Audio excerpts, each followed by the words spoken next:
Damos inicio a la edición de esta semana de su programa Síntesis.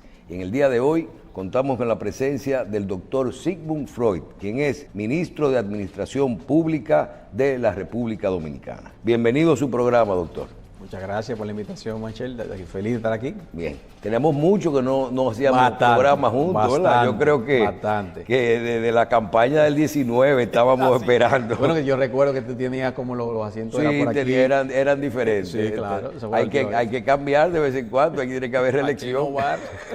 Bien. Ministro, vamos a ver todo esto. Primero, he visto todo el tema del momento, de la reforma, donde se plantea una reestructuración del Estado para disminuir gastos, o se habla de eficiencia y todo eso, eso lo vamos a hablar.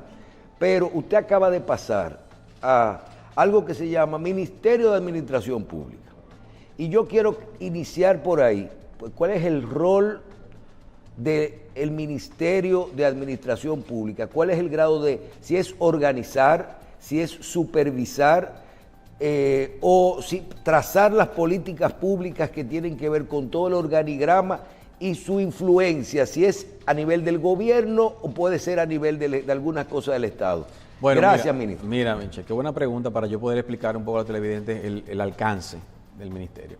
El Ministerio de Administración Pública, según la ley, es el órgano rector de la administración pública, tanto central, descentralizada, como también así de los gobiernos locales. Tiene una especie, yo podría decir, de dualidad de funciones, porque es rector y a la vez, evidentemente, generador de políticas públicas, de lo que debe ser una visión de gobierno y visión de administración, pero también ejecuta y materializa ciertas áreas de la administración. Por ejemplo, nosotros vamos desde lo que debe ser la correcta fiscalización y supervisión de la ley de función pública, todo lo que tiene que ver con el empleo público, en el sentido de tanto aquellos servidores públicos que están bajo el régimen de carrera, así como también aquellos que son bajo el régimen de contratación normal. Nosotros tenemos la obligatoriedad de velar por la correcta aplicación de la ley 4108, pero también todo lo concerniente a las especificaciones básicas de cada uno de estos empleados. Por ejemplo, cada institución de la administración pública tiene que solicitarle al ministerio al momento de que va a hacer un ingreso de personal, cualquier movimiento. Nosotros manejamos todo lo que son las estructuras. O sea, para contratar a una persona, un ministro, un director, una institución, tiene que pedir una consulta. Tiene que autorizar. Aunque sea sustituyendo una persona. Tiene que pedir autorización al Ministerio de Administración Pública, aunque sea sustitución. Todos los ingresos, movimientos, incrementos salariales, mejoras en el empleo público de cualquier naturaleza, tienen que contar con la no objeción y la aprobación del Ministerio de Administración. O sea, que en el área de recursos humanos, el Ministerio de Administración Pública es como esa transversal para todas las autoridades centrales y descentralizadas. Influencia al gobierno o algunas cosas. Ustedes pueden impactar, por ejemplo, en Junta Central. No, nosotros no nos vinculamos. Nosotros, Administración Central, órganos descentralizados.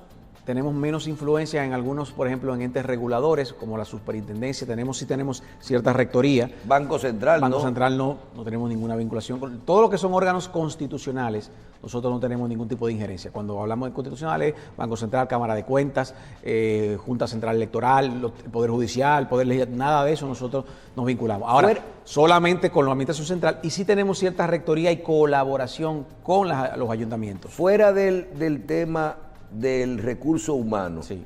¿Usted impacta a las instituciones en alguna otra área? Servicio público. Por ejemplo, nosotros somos los rectores de la provisión de servicio público. ¿Qué es eso? Se canaliza?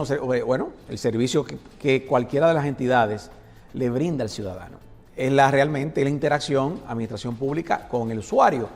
La calidad de los servicios. Nosotros medimos y regulamos la calidad de los servicios de cualquier institución pública.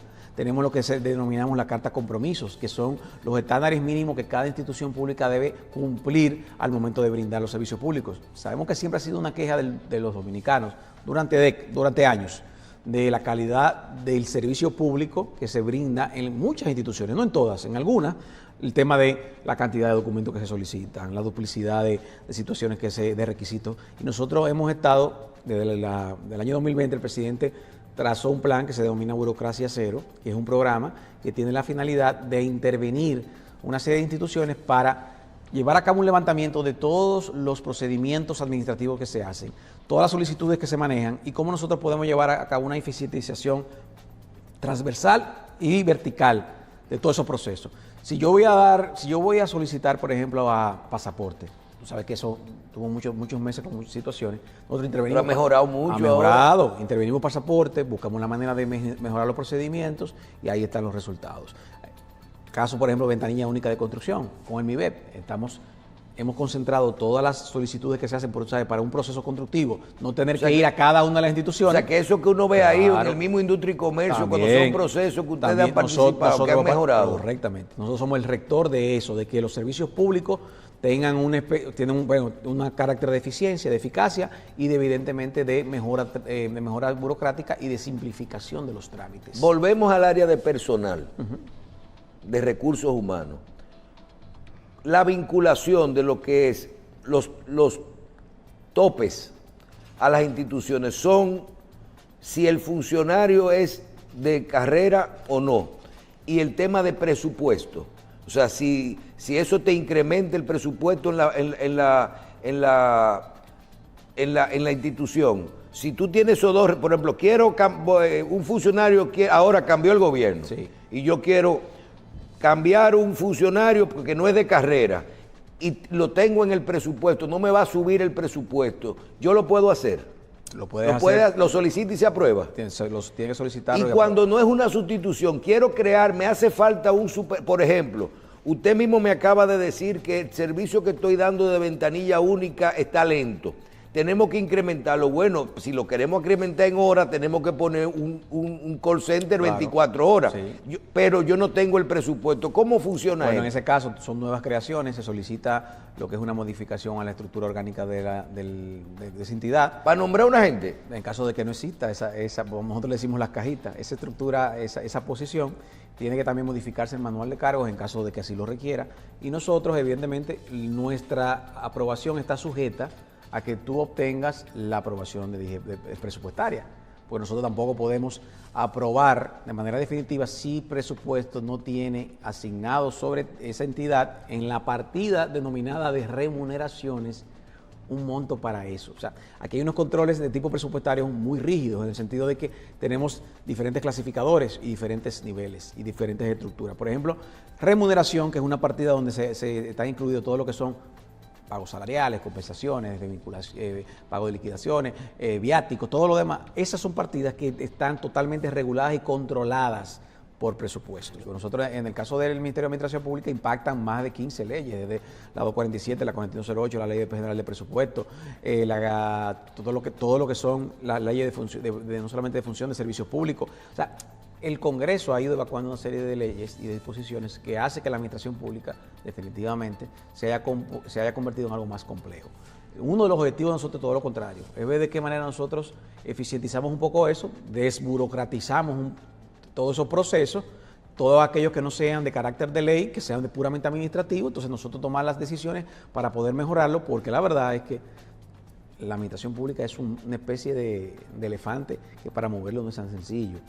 Depende mucho también de muchas voluntades, depende de disposición y eso también influye, pero los mismos controles que se imponen, como por ejemplo la ley de compras y contrataciones, la ley de Contraloría, Cámara de Cuentas, también hace que los procesos entonces tengan que cumplir una serie de pasos que son necesarios en virtud de esas disposiciones legales.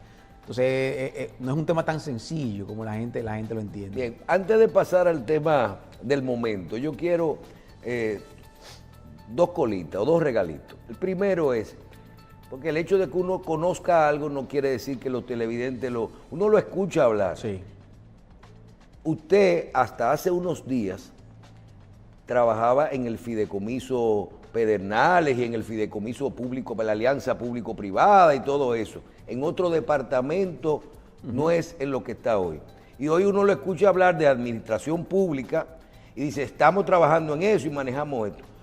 ¿O es que ustedes aprendieron todo eso en un intensivo 24 horas al vapor? O dígale a la gente el tiempo que ustedes tienen construyendo la organización que para trabajar dentro del plan de gobierno. Mira, ¿verdad? Porque sí. Hay mucha gente que no conoce esto y que cree que usted... Mira, Michelle, dos cosas. Primero, para, como tú dices, aclarar un poco a la ciudadanía.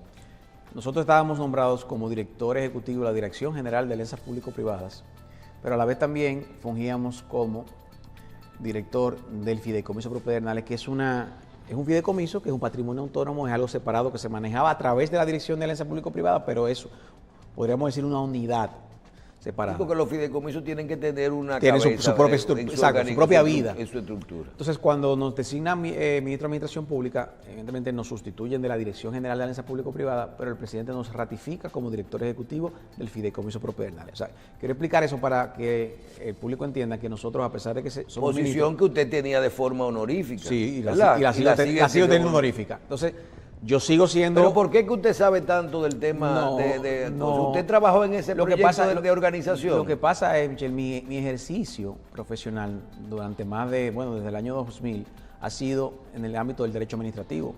Yo hago mi maestría en el derecho administrativo, mi doctorado en el derecho administrativo. Mi ejercicio profesional ha sido el derecho administrativo y significa administración pública y gestión.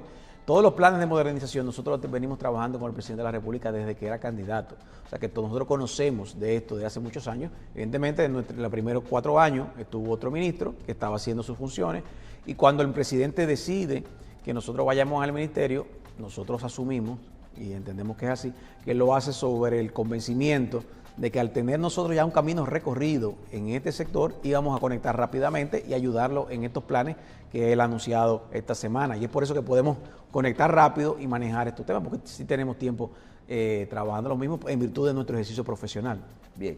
Usted menciona tantas leyes que se han creado, transparencia, leyes que se crearon a raíz de la Estrategia Nacional de Desarrollo, de administración pública, y todas hay que cumplir, y cuando tú las estás cumpliendo hay que cumplir la ley, porque si no tú estás violando la ley. Así es. Pero ¿por qué hay muchísimas leyes o que no tenemos o que no cumplimos y no pasa nada? Si el Estado no tiene una ley y no la cumple, no pasa nada. O no la existe, pero no se ha puesto, pero si ya la tienen en vigencia, entonces el ministro puede caer preso, el otro no puede, yo no puedo, por ejemplo, elevar un recurso contra que hay 200 leyes que no se aplican. Claro, hay amparos, los denominados amparos constitucionales, que tú puedes hacerlo por aplicación de la ley, y existe ahí el procedimiento. Lo que ocurre es que desde que en la Constitución se aprobó el artículo 148 que otorga, no que otorga, sino que establece que el funcionario público es responsable civilmente, solidariamente, de cualquier tipo de daño que se le provoque a un ciudadano por su ejecución o por el ministerio o la entidad que éste represente, ya nosotros como funcionarios tenemos una obligación de velar que se cumpla la ley y que nosotros en nuestras funciones también cumplamos con la misma y nuestros también colaboradores. Sí existe esa vía en la cual tú como ciudadano, cuando no se está haciendo la aplicación de una ley y la administración pública te está vulnerando, evidentemente tiene que ser un tema de derechos fundamentales, porque para eso es el amparo. Si no es una vulneración de derechos fundamentales, tú tienes que entonces irte por la vía ordinaria.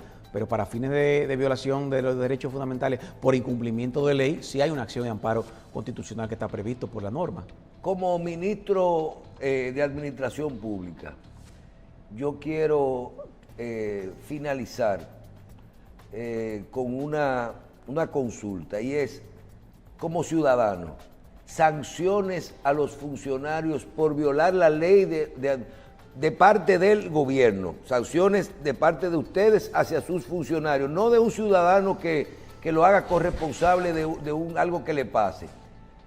Un funcionario que le nombre a usted un empleado sin pasarlo por allá, o que despida a un funcionario de carrera, o que viole el presupuesto, o que no esté haciendo lo que hay. ¿Hay sanciones o volvemos al tema? No, sanciones administrativas que contempla, se le manda una amonestación y no pasa nada. No, la realidad es que la ley 4108... ¿Qué le pasa a un funcionario que hace una compra y no hace una licitación? No. Eso no es ¿hay sanciones? Claro, hay sanciones. La ley de compra es muy clara y muy precisa en ese sentido. En ese caso sí. Ahora, sanciones como la que tú estableces para una inobservancia Sí, yo voté una persona, nombré una persona del partido a que trabajó en las elecciones y voté uno que era una botella. No, ahí la ley no establece ningún tipo de sanciones contra el funcionario, salvo aquellos empleados que sean catalogados de carrera con la ley. Ahí sí tú tienes un régimen sancionador que te puede aplicar a ti como funcionario si tú violentas el procedimiento de desvinculación de cualquier funcionario de carrera. Si son empleados normales, simplemente lo que aplica es que el Ministerio de Administración Pública te rechace o no esa decisión, pero no existe una sanción por parte del MAP contra ese funcionario. Porque recuérdate lo siguiente, Michelle, sino que todos nosotros como ministros o directores somos funcionarios de libre, como se dice, de libre nombramiento y remoción, que ejercemos a voluntad del presidente de la República. La única sanción que puede existir es la destitución del cargo, en este caso por el propio presidente, pero nosotros no podemos sancionar a un par nuestro, un ministro X, por haber hecho una inobservancia en el aspecto administrativo, que es el que nos corresponde. Si es tema de compra, ya la ley de compra se establece otros procedimientos para inobservancias a la ley de compra, pero en el caso de la función administrativa y función pública, no existen, salvo lo previsto, como te mencioné, para el tema de la ley de carrera administrativa, para el tema de la carrera. Esto es una pregunta y es una teoría nuestra al mismo tiempo. Presidente Abinader y su equipo se sientan a ver lo que tienen que hacer y dicen, bueno, aquí se necesitan unas reformas. Algunas son obligatorias porque no tenemos dinero, hay que buscar cuartos. Hay otras que son de transparencia, hay otras que son porque la ley tenemos que hacerla, ya que adecuar cosas que son necesarias con el tiempo. Y vamos a reformar la Constitución, vamos a hacer una reforma fiscal, vamos a hacer una reforma a la seguridad social, vamos a hacer una reforma al Código de Trabajo, vamos a buscar seguridad ciudadana y vamos a hacer todo un proceso de reforma paralelo a lo que es la gestión normal. Y se sientan y dicen, dentro de todo esto, hay que buscar dinero y hay que hacer una reforma fiscal, que eso es malo. Vamos a tirar eso a inicio, desde que ganemos hay que tirar esto para poder gobernar estos 4 años. Pero no podemos tirar esta reforma fiscal y todas estas reformas que son, primero al mismo tiempo, son muchas cosas, y segundo, nadie quiere una reforma fiscal porque algo malo trae. Vamos a hacer una propuesta para eficientización y racionalización de la administración pública. Vamos a decirle a la gente que nosotros vamos a comenzar organizando la casa y que lo primero que vamos a hacer es a reducir el gasto. Inmediatamente se cambia la palabrita. Fíjese que estoy haciendo esto y se quita la palabra reducción del gasto y se comenzó a escuchar control del gasto, racionalización del gasto, eficientización de esto, ser más eficiente. Ya no es que no vamos a economizar un dinero, es que lo vamos a usar mejor. Eso es lo primero. Y segundo, lo llaman a usted y le dice, siéntate ahí con tu Ministerio de Administración Pública y tus cajitas, tu organigrama, y dime cómo es que yo voy a hacer esto. Bueno, si vamos a buscar 250,000 millones, yo creo que lo que tenemos que enseñarle al país, por lo menos es que vamos a buscar 25, a gastar mejor 25, que es el 10% de lo que vamos a buscar a mediano plazo. Correcto. Y vamos a buscar 25,000 millones. Siéntate ahí y hazme un plan. Primero que se vea que estamos gastando, economizando, que sean muchas instituciones chiquitas y muchas cosas, que se vea todo eso, para que se vea. Controla la publicidad, controla las jipetas, todo lo que cae mal, que se vea que estamos haciéndolo bien y por qué no, vamos a hacerlo bien. Pero realmente los 25,000 millones nos lo vamos a buscar, 20,000 en educación y 5,000 economizando 2 o 3 cositas, porque lo que vamos a hacer es gastarlo mejor. Y vamos a fusionar esos 2 ministerios y todo lo otro es austeridad plena. Dígame cómo mi pregunta con teoría. Dígame ahora, ¿en qué medida yo estoy equivocado? Mira, tú tienes mucho de razón. Primero, ¿en qué sentido? Nosotros no podíamos como gobierno presentar reformas que definitivamente van a impactar a gran parte de la ciudadanía si el gobierno nos daba el ejemplo de lo que debía hacer. Vamos apretando la correa. Nosotros tenemos que apretarnos la correa como gobierno y luego entonces le pedíamos el sacrificio al ciudadano. Porque cuando tú aumentas impuestos o creas impuestos nuevos, tú tienes que generar la confianza de que esos impuestos que tú estás recaudando se le van a devolver al ciudadano en un servicio o en una obra pública de calidad que pueda ser de disfrute de la ciudadanía en general. Lo primero es que el electorado dominicano, Michelle, le dio el voto favorable al presidente, no solamente en lo ejecutivo, sino en el Congreso, porque el presidente ha venido hablando de la reforma desde la campaña. O sea, aquí nadie puede sorprenderse de que el presidente hablara de reforma constitucional, de reforma a seguridad social, de reforma fiscal que tiene el componente del gasto público y el componente tributario, porque él lo había anunciado. Y entonces la ciudadanía le dio el voto de confianza para que nosotros tuviéramos no solamente el Ejecutivo, sino la mayoría congresual para poder llevar a cabo esas reformas. Es decir, que el presidente tiene un compromiso con el pueblo dominicano de cumplir con esas promesas que realizó, que el pueblo dominicano confía en que sean bien encaminadas por el bien del país. Entonces, ¿cómo nosotros podíamos llegar al resultado que queremos, que es, evidentemente, elevar la recaudación tributaria, gastar mucho mejor, si no hacíamos nosotros vamos a decir, las incisiones necesarias en la administración pública para poder lograr, primordialmente, el cometido de tratar de enviar un mensaje de contención del gasto y de mejora en la eficiencia administrativa? Por eso la presentación de esta semana se divide en dos: las decisiones para la eficientización de la administración y la racionalización, eliminar duplicidades, redundancias que existen en la administración pública, y la segunda parte, todo lo que es concerniente a la contención del gasto público, que es lo que tú me has mencionado, congelamiento de la nómina pública, no se te olvide, es un elemento importante. No vamos a seguir incrementando la nómina. Los compromisos políticos tendremos que resolverlo de la manera en la cual no impacte directamente el incremento de la nómina. De igual manera, todo lo que he mencionado sobre la no compra de vehículos. De eso vamos a hablar. La compra de vehículos, viajes, publicidad, impresiones, celebraciones de eventos. Es un mensaje que queremos darle a la sociedad, que nosotros, como gobierno, tenemos que poner control con algunos de los gastos que no necesariamente son prioritarios. Entonces, el tema de la racionalización de la administración pública implica de que, bueno, hicimos una disección, hicimos un análisis que era mucho más amplio. De verdad que si nosotros si nosotros hubiésemos llegado de donde partimos, iba a ser mucho más profundo. Sin embargo, también tenemos que llevar esto en un proceso, porque tampoco podemos tener un proceso tan amplio y tan ambicioso que al final no podamos ni siquiera abrazarlo, o sea, no podamos materializarlo por la dificultad que nos lleva. Entonces, ¿cuáles eran las áreas prioritarias para nosotros como gobierno de mejorar?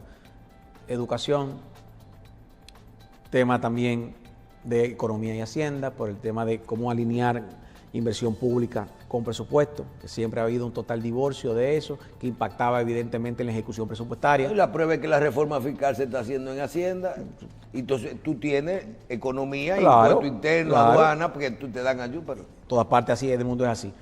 Eliminar ministerios que sin lugar a dudas tenían redundancia, como el Ministerio Administrativo de la Presidencia, el tema del plan social con comedores económicos, el IADET, que había ya dejado vamos a decir, de su misión principal, había dejado de existir, por decirlo de una manera, porque estamos viviendo en otros tiempos. ¿Usted fue el responsable o su ministerio de analizar en el caso, iniciemos porque hay casos que no vamos ni a hablar, porque ya se sabe que eran o redundancias o realmente instituciones muy pequeñas que no impactan realmente, sí, no vale la pena ni siquiera hablar, pero cuando se habla del Ministerio de Educación con el MESID, se habla del Ministerio Administrativo de la Presidencia, del Ministerio de Economía o del Instituto Agrario, ustedes fueron los responsables de analizar el impacto a nivel de lo que sería, no la reducción del personal o lo que implica, sino la operatividad, por ejemplo, en el caso de los ministerios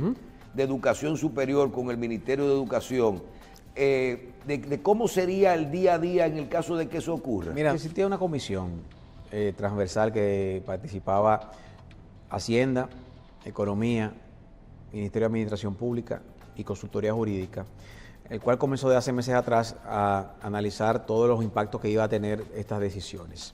Algunas sí se descargaron en el Ministerio de Administración Pública, como las decisiones más sencillas, que son todas estas instituciones que tú has mencionado, que son pequeñas, que no tienen un mayor impacto en su posible sustitución, eliminación o lo que sea, pero hay otras que realmente necesitamos inclusive la participación de las incumbentes de esos ministerios. Por ejemplo, Educación y MESID hubo una participación activa de funcionarios del MINER y de funcionarios del MESID, para nosotros entender un poco la operatividad. ¿Ellos participaron? Sí, claro, claro, participaron.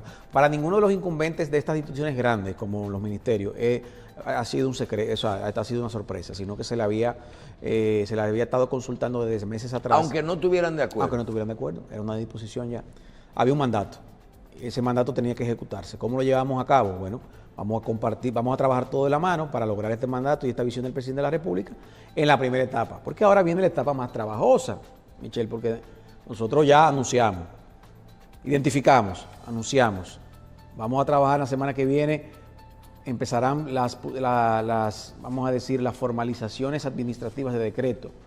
Pero luego viene la parte más compleja, la parte operativa, cómo nosotros hacemos esa transición, cómo hacemos esas fusiones en las cosas que haya funciones, cómo realmente hacemos un levantamiento total de todo lo que es la empleomanía, las cuentas por cobrar, los activos, o sea, es un proceso que conlleva. Bien, ya se sabe de esta propuesta, ¿cuál tiene que ir al Congreso? Sí, claro, claro, nosotros eso es lo primero que se hizo. De eso, la de los ministerios tiene que ir al Congreso. Todas.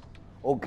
¿Se ha establecido un proceso, un orden de prioridades? Por ejemplo, ¿cuándo veremos el Ministerio de Educación Superior fusionado con el Ministerio?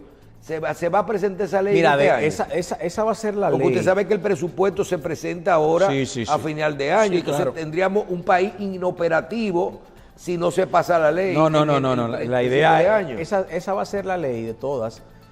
Primero, la ley que se tiene más tiempo trabajando, ese anteproyecto.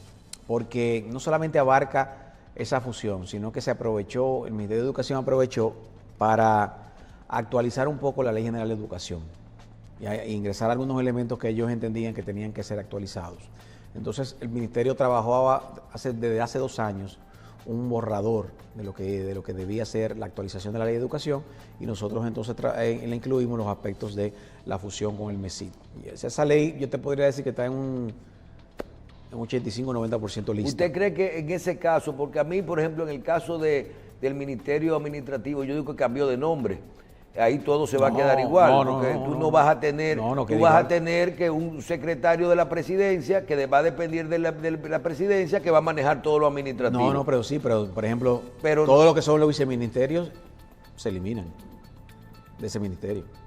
No habrá viceministros. De igual manera, todo lo que son las áreas, como se le denomina, transversales, se unifican. Por ejemplo, no debe tener ya una dirección de compra ese ministerio, no debe tener una dirección de recursos humanos, no debe tener una dirección de comunicaciones, no deberá tener una dirección legal, no deberá tener una dirección de planificación. ¿Y eso mismo va a ocurrir con la de economía? También, de igual manera. Hay una eficiencia en esos aspectos que no son los llamados misionales, sino las áreas transversales y de soporte. ¿Puede haber cierta economía? Habrá, pero claro, indefectiblemente tiene que haberlo, porque cuando tú eliminas esas duplicidades, yo no estoy diciendo que es una, vamos a decir, una suma cero, de que, bueno, 2 más 2 son 4, tú le eliminas a estos 4, 2 son 2. Posiblemente sean 2 más 2 y elimine 1. Eso usted nada más lo logró en educación, pero lo otro parece que va a ser más, o sea, lo otro tendrá. Pero educación sí es, ustedes se ganaron entero el presupuesto del MESID.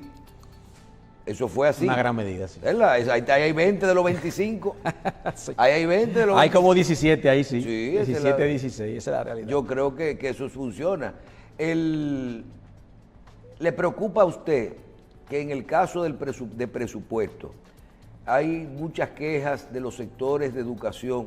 Nosotros no compartimos, porque yo conozco que ha sobrado muchísimos años del presupuesto de educación y que no se ejecuta. Desde el 2012. Pero el observatorio, los maestros, la ADP dicen que ese es un palo que se le ha dado al presupuesto de educación, cargándole la educación superior.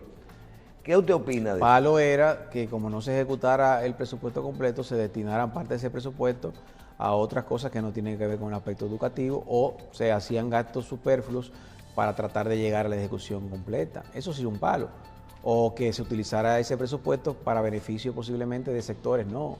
En este caso lo que estamos haciendo es el sector de educación superior, que siempre ha estado alejada de aprovecharse y disfrutar del 4%, lo vamos a integrar. Entonces lo que estamos haciendo simplemente es una especie de integralidad, de coherencia, de unificación del sistema educativo, porque el sistema educativo en el país no debe estar dividido en educación escolar y educación universitaria, es un solo sistema educativo. ¿Cómo tú llevas al niño? Sí, pero eso para hablar de una cosa es del 4%, sí, pero y otra cosa es hablar de educación. Bueno, lo que pasa es que como tú aplicas esa coherencia del sector educativo cuando tú tienes dos presupuestos distintos, a uno tú le dedicas el 4 y a otro tú le dedicas lo que puedas, lo que sobre, o lo que tenga la capacidad de llevar, de materializar. ¿Cómo se va a llamar ahora en su propuesta un viceministro de Educación Superior o sería una organización, como es hoy el INAVIE, el INAFOCAN, que son instituciones? Habrá un viceministerio de Educación Superior. Dentro de la, no podemos seguir creando órganos podría tener su órgano de concentrado. Y no tendría, pero ese órgano es más, debería ser más desconcentrado que, por ejemplo, el que maneje la capacitación de los maestros o el que maneje el Infodosu o el INAVIE. Yo creo que tiene más sentido darle su autonomía dentro del 4% a la parte más importante. Mira, lo que pasa es, yo estoy de acuerdo con algo, aquí no ha habido históricamente, no es actualmente, una proliferación de leyes creando entes desconcentrados y descentralizados sin una visión clara. Y en el ámbito puro de lo que debe ser la gestión de la administración pública, los ministerios están para implementar políticas, crear políticas públicas, ser rectores de sector, de cualquier tipo de sector que impacten, y velar que esas políticas públicas se implementen de manera correcta. Los órganos descentralizados no están para crear políticas públicas, sino simplemente para ejecutar o materializar ciertos aspectos. Aquí hay una mezcla. Tenemos órganos concentrados que generan políticas públicas y también llevan a cabo ejecución presupuestaria. Tenemos órganos centralizados que también tienen una mezcla. Tenemos ministerios que también llevan a cabo, además de una visión de política pública, también materializan. Entonces, aquí tenemos que ir corrigiendo ese tema. Claro, de la noche a la mañana no vamos a hacerlo. En el sector educativo ha existido eso. Tenemos diversas entidades que lo que se ha querido hacer es sacarle un poco del control de ese gran presupuesto que tiene educación para tratar de eficientizar la ejecución presupuestaria, con elementos como INAVIE, ¿verdad? Como te acabas de decir, con las demás instituciones que existen por ahí, de parte del sector educativo, pero que la realidad es que con una estructura como el Ministerio de Educación, se requiere de cierto soporte para materializarla. Ahora, en el caso de la educación superior... No, ese viceministerio se va a quedar en su mismo edificio. Bueno, en el caso de la educación superior, recuérdate que el rol del MESID en materia de educación superior es la regulación de la educación superior. Es generar las políticas públicas de educación superior. No es administrar presupuestos para crear universidades ni para contratar maestros. Ese no es el rol. Entonces, por eso que mencionamos que el MESID sí puede ser un viceministerio del Ministerio de Educación, porque esa es su finalidad. Pero maneja planes como los fondos de investigación, las becas a los estudiantes, son planes importantes, nacionales, internacionales. Sí. Bueno, pero para eso inclusive ahí está un organismo que depende del MESID, que no se ha eliminado, que es el Instituto de Innovación de Biotecnología e Investigación. Eso es parte. Se puede utilizar esa institución para ese tipo de recepción de fondos para la investigación. O sea, no es que estamos eliminando de golpe y porrazo una serie de entidades que existen. Bien, cuando hablamos del famoso del proceso de reforma, yo digo que a ustedes se les quedó una materia pendiente en esto, y es, muchos dominicanos esperábamos que se iba a dejar resuelto el tema. Fíjese que entendimos, por ejemplo, el dinero estaba en el Ministerio de Educación, eso independientemente, todavía hay que buscar un sitio donde se pudiera sustentar los recursos que se iban a buscar. Otra cosa es la imagen. En la parte, yo creo que se quedó una materia pendiente, que fue, ¿qué pasó con el Ministerio de la Juventud, la familia? No se podía meter, lo vamos a dejar para después otra vez, que si lo vamos a eliminar, que si vamos a crear el Ministerio de la Familia, porque también está la organización. ¿Por qué no metieron eso ahora? ¿O es que no tenía sentido? Se analizó. Realmente había propuestas y posturas de algunos de los miembros de la comisión de que teníamos que generar en algunos casos. Se propuso el tema del Ministerio de la Familia, otros entendían que tenía que permanecer como estaba, y la verdad es que no llegamos a un consenso como en la comisión por las posturas distintas que había y diversas. El presidente entendía o entiende que esos ministerios en gran medida juegan un rol. Y ese rol lo que hay que fortalecerlo. Y eso se fortalece a través de primero a entregarles las herramientas para que puedan lograrse. ¿Cómo? Herramientas financieras. Podemos tal vez con esta eficientización que estamos haciendo y con esta reducción de algunos gastos corrientes, posiblemente algunas de estas partidas presupuestarias que las tenemos a esas entidades, pudiéramos entonces robustecer al Ministerio de la Juventud y al Ministerio de la Mujer para que ellos puedan desarrollar los planes que tienen como ministerio. Y que puedan autofinanciarse. Mira, en el caso de cultura, yo en lo personal, mi postura era que yo entiendo que podía inclusive hasta fusionarse con el Ministerio de Turismo, tiene mucha vinculación. Pero también hay una posición que yo debo reconocer y que tiene mucho contenido, y es el hecho de que el tema cultural es propio de la identidad del pueblo dominicano y lo que tenemos que fortalecer. O sea, el ámbito cultural tiene todas las capacidades para poder desarrollarse en una cartera por separado. Todos los temas de arte, artes plásticas, gastronomía, ahora que estamos viviendo un turismo diferente, en el cual introducen otros aspectos también que la gente viene a buscar, la gastronomía dominicana, las artes plásticas. O sea, entonces, ahí existe esa postura de que lo que tenemos que darle más recursos a la cultura. Porque pueda hacer un trabajo No quedó claro eficiente. Cuando se habló de la fusión del Ministerio de Educación Superior con el Ministerio de Educación, el tema de la ciencia y la tecnología. El Ministerio de Educación Superior hoy es MESIT, Ciencia y Tecnología. Así es. El presidente dijo que esa parte no iba a pasar y que iba a pasar a otra institución, pero no la veo por ningún sitio a dónde cayó. ¿A dónde terminó la ciencia y la tecnología? Todavía no ha terminado porque estamos en la fase de construcción. Todo lo que es ciencia y tecnología, nosotros estamos evaluando posibilidades de agregarle esas dos competencias posiblemente al instituto que te mencioné, el Instituto de Biotecnología e Innovación. Podríamos fortalecer ahí un poco las capacidades entregándole el aspecto de ciencia. Sin crearlo como ministerio. No vamos a crear ningún ministerio más en esta etapa. Estamos hablando de fortalecer pasar esas competencias a otro órgano en el cual se le adhieran las mismas y fortalecerlas, pero sin crear una entidad nueva. Inclusive las opciones son distribuir esa competencia entre el IBI o posiblemente la OPTIC, algunos de los aspectos, pero no estamos creando oficinas. Bien, vamos a hablar del tema del personal, de los empleados públicos. Sí. Yo quiero, vamos a tratar de ser un poquito no técnico, sino llano, porque hay muchos, mire, los que ganaron y apoyaron están asustados. Zorrilla Osuna está nervioso. ¿Cómo se llama? Los que están en los puestos del ministerio, mire, usted acaba de decir, el director de recursos humanos del Ministerio de la Presidencia hoy ya no existe, no va a existir, entonces ya esa persona sabe. Por otro lado, los que salen, los que se mueven, los que desaparecen. Entre la fusión de los ministerios y la ley de austeridad, ¿cuál es el comportamiento en ese cálculo? No me preocupa el caso, se lo juro, del Ministerio de Educación con el otro, porque eso ministerio igualito pasa al Ministerio de Educación y nos ganamos los 17 mil millones sin problema. Ahora, en los otros, que son 200, vamos a pensionar un grupito, vamos a colocar los que son técnicos y buenos o los que aplican en los otros departamentos y se van los otros. Realmente, ¿cuál es la situación de esto? Y háblenos también de cómo es que el presidente va a nombrar los aliados nuevos. ¿Cómo es que en este momento nosotros vamos a decir, yo trabajé para una campaña electoral, yo ahora estoy esperando que me nombren, pero no es nada más nombrarme a mí, que me van a nombrar de cónsul o de embajador en Panamá. Los 100 reformistas o 200 que yo tengo en una lista que le mandé. Los seguidores. No, los que son de ese partido. Sí, claro. ¿Cómo usted va a buscar todo eso? Lo primero es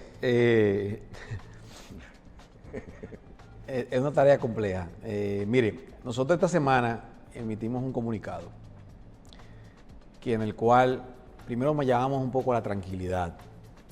Sabemos que estos anuncios han generado preocupación, como tú acabas de mencionar, y ansiedad. Pero hicimos un comunicado en el cual se establecía que esto es un proceso, que estamos en la fase inicial del proceso, que luego vendrán algunos aspectos de formalización, luego entraremos en la operatividad, levantamiento de información y estaremos comunicándonos con cada uno de los incumbentes para informarles cuál sería los pasos que íbamos a dar. Entonces, eso es lo primero para que todavía, llamando a la calma, el presidente ha sido muy claro de que nosotros vamos a evaluar todo ese personal, y aquel que realmente realiza una función y que tiene las capacidades para realizar funciones en otra de las entidades que van a permanecer, tenemos el mandato. O que sea de función pública. O que sea exactamente. De carrera. Bueno, también, aunque hay algunos muchos funcionarios de carrera, también podemos revisarlo y ver cuál es realmente ha sido su rendimiento y desempeño y tomar decisiones en ese sentido. O pensionarlo. Correctamente. Habrá muchos que serán pensionados. Habrán algunos entonces que tendrán, o muchos tendrán que ser reubicados en áreas de crecimiento constante, como el área de salud. Porque, por ejemplo, cuando nosotros creamos un hospital nuevo, atención primaria ahora va a expandirse a nivel nacional, pues, con la nueva modificación presupuestaria. No solamente se van a necesitar nuevos médicos. Con el dinerito de la reforma fiscal. Bueno, sí, claro. No solamente nuevos médicos y enfermeras, sino también auxiliares administrativos, técnicos, conserjes. Todo ese personal se va a requerir. Entonces habrá muchas transferencias de ese personal que está en estas instituciones a estos sectores que siguen en crecimiento porque el país así lo amerita. Definitivamente habrá algunos, un porcentaje, que tendrán que ser desvinculados porque no rinden una función o porque no tienen un espacio, y esperamos que sus soluciones sean ubicadas en otra manera. Pero sí, aquí habrá impacto, claro, porque esto es un tema de eficientización. Aquí no estamos hablando simplemente de eliminar y buscar cómo a todos esos recursos humanos buscarle soluciones. No, hay un sacrificio que estamos haciendo. Necesariamente nos va a impactar, sin lugar a dudas. Con el tema de los aliados, el presidente ha tratado de ir cumpliendo en la medida de las posibilidades, pero el propio presidente es quien ha dado el mensaje claro y puntual de que para nosotros es más importante la modernización y la racionalización de la administración pública que cumplir con algunos compromisos. Iremos cumpliendo con los compromisos, poco a poco, en una medida u otra. Tal vez no en las expectativas que algunos de ellos generaron, pero también tenemos que entender que es más importante la sostenibilidad. Va a haber espacio. Habrá espacio, claro que sí. Y con la ley tal vez no con las expectativas que hay. Y con la ley no le permite nombrarlo, no le prohíbe. Bueno, lo que pasa es que, aquí habrá un elemento, y es el hecho de que con ciertos ahorros que logremos. Porque lo que no puede cambiar es el presupuesto, pero sí puede haber un nombramiento. Lo que no puede haber, correcto. Un incremento de presupuesto. Esa es la explicación. Exactamente, no puede haber, pero la nómina pública lo que se hace es, si lo buscamos los espacios presupuestarios, tú puedes lograrlo, que tú no puedes incrementar la nómina pública en materia de nombramiento a agosto del 2024. Que eso es una disposición ahora que tenemos que ponerla en práctica a través del de presupuesto y Hacienda. Todavía tenemos que dictar un decreto a ver cuáles son las particularidades que llevan. Pero con muchos de los espacios también que se estarán abriendo, con algunas instituciones también estaremos cumpliendo otros compromisos, porque sin lugar a dudas hay que cumplir compromisos políticos a nivel de las expectativas que se puedan cumplir. Y eso el presidente ha sido muy claro, a nivel de las expectativas que nosotros podamos cumplir, no de las expectativas del dirigente que tiene realmente unas expectativas posiblemente distintas a las que podamos cumplir en estos momentos. Bien. Ministro, con el caso de las otras medidas que no tienen que ver con fusiones o cierre de ministerios e instituciones, como son los eventos, las memorias, la publicidad, los vehículos, todo eso nosotros estamos bastante claros. Pero con estas medidas y estas reformas, ¿usted no cree que en este momento el presidente Abinader se pone él mismo un candado para no poder volver ni cambiar la Constitución? Porque no es que no lo vaya a hacer, es que ya ni siquiera que va a gobernar 4 años, que todo el mundo va a saber que él no se puede modificar la reelección. Así es. Se está poniendo él mismo una cadena en los costos, en los empleados, en los nombramientos, en los presupuestos, en la transparencia, en la compra y contratación y todo eso. ¿Será posible y cómodo gobernar en esas circunstancias? El mejor ejemplo de la voluntad del presidente es lo que tú estás mencionando, y la determinación y la valentía de todas estas decisiones. Esto solamente podía ser dictado, materializado por un presidente que no se va a reelegir, Michelle. Alguien que estuviera pensando en su futuro político no toma todas estas decisiones. El presidente ha sido valiente, entiende que es el momento porque tiene el capital político todavía, tenemos el Congreso, todavía no estamos en una etapa de pre-campaña que vendrá en 2 años, en el cual ya... Pero ustedes, los funcionarios y los miembros del PRM, no están obligados a retirarse. Bueno, no, claro que no. Pero el que le sirve a este gobierno tiene que entender que hay una visión de un presidente y tenemos que cumplir con su visión.